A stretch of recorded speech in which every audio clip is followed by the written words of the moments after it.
आप देख रहे हैं न्यूज़ 7 मीडिया, खबर वही जो हो सही। नमस्कार, मैं रुचि सिंह और आप देख रहे हैं न्यूज़ 7 मीडिया। रविवार को बसपा यानी बहुजन समाजवादी पार्टी के अध्यक्ष और उत्तर प्रदेश की पूर्व मुख्यमंत्री मायावती ने समाजवादी पार्टी और कांग्रेस पर हमला करते हुए कहा कि उन्हें आरक्षण पर नहीं बोलना चाहिए, क्योंकि जब कांग्रेस सत्ता में थी तब उन्होंने अनुसूचित जाति और अनुसूचित जनजाति को पदोन्नति में आरक्षण देने वाले विधेयक का विरोध करने के लिए साठगांठ की थी। साथ ही मायावती ने वन नेशन वन इलेक्शन का समर्थन करते हुए कहा कि इससे खर्च कम होगा और जनहित के कार्य ज्यादा रुकेंगे भी नहीं। आपको बता दें कि उन्होंने अन्य दलों से भी वन नेशन वन इलेक्शन का समर्थन करने का आग्रह किया।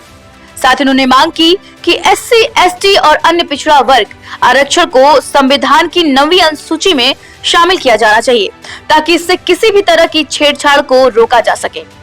9वीं अनुसूची में सूचीबद्ध केंद्र सरकार और राज्य कानून न्यायिक समीक्षा से मुक्त है।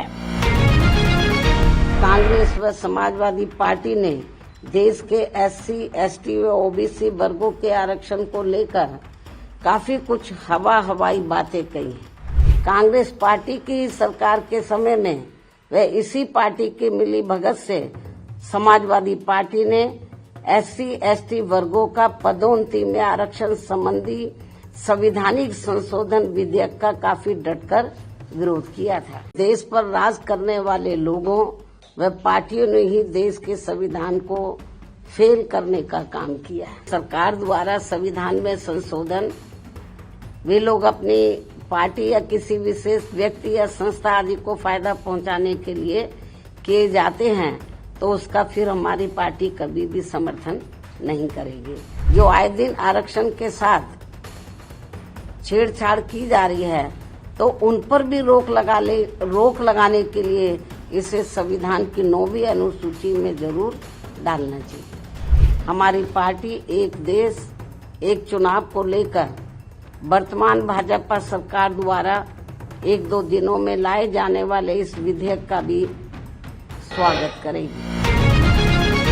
इतना ही नहीं, उन्होंने पत्रकारों को संबोधित करते हुए कहा कि इस बार संसद में संविधान पर हुई चर्चा के दौरान सत्ता पक्ष व विपक्ष की तरफ से खासकर कांग्रेस और समाजवादी पार्टी ने देश के SC, ST और OBC वर्गों के आरक्षण को लेकर काफी कुछ हवाई बातें कही, जिसमें रत्ती भर भी सच्चाई नहीं है।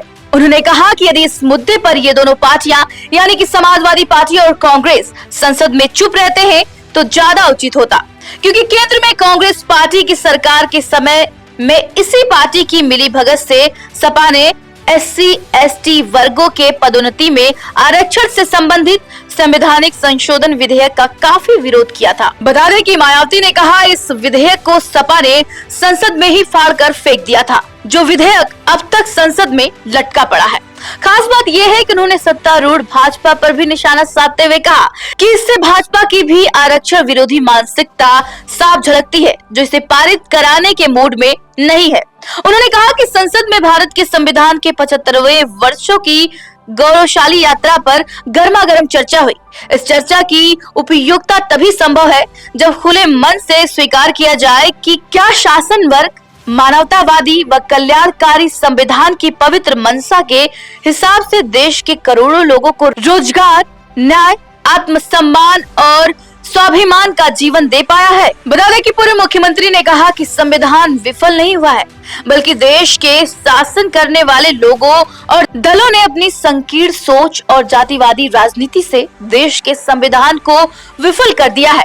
साथ ही दावा करते हुए उन्होंने कहा कि वर्तमान में भाजपा सरकार द्वारा जो संकल्प लिए जा रहे हैं, उनसे अब देश की जनता को कोई विशेष लाभ नहीं होने वाला है। और अगर सरकार किसी पार्टी या किसी व्यक्ति विशेष या संस्था को लाभ पहुंचाने के लिए संविधान में संशोधन करती है, तो हमारी पार्टी इसका कड़ा विरोध करेगी। मायावती ने कहा कि गरीबों और मजलूमों की पार्टी होने के नाते Baspa one nation one election को लेकर भाजपा सरकार द्वारा लाए जाने वाले संबंधित विधेयक का स्वागत करती है और इस मुद्दे पर सभी पार्टियों को दलगत राजनीति से ऊपर उठाकर देश व आम जनहित के कार्य करना बेहतर होगा। हाल के वर्षों में बसपा को लगातार चुनावी शिकस्त का सामना करना पड़ा है और संसद में उसका केवल एक सदस्य है और यह भी राज्यसभा में है। इस खबर पर आप क्या कहना चाहेंगे, हमें कमेंट्स करके जरूर बताएं। ऐसी ही और खबरों के लिए आप देखते रहिए न्यूज़7 मीडिया। बने रहें न्यूज़7 मीडिया के साथ। हमें फॉलो करें YouTube, Instagram, Facebook और Twitter पर। मिलते हैं अगले वीडियो में।